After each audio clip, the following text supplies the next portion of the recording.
তো কেমন আছো সবাই? দেখতে পাচ্ছো আমি খেতে বসছি।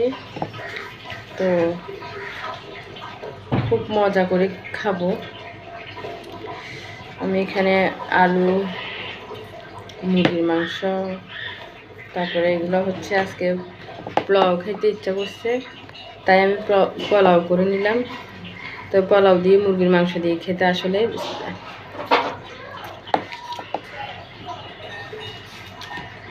পোলাও আর মুরগির মাংস খেতে খুবই টেস্টি।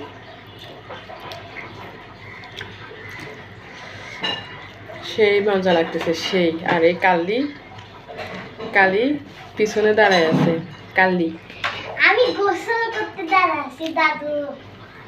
আমি জামা কাপড় দাঁড়াচ্ছি দাদু গোসল। এটা হচ্ছে আমাদের মা কালী।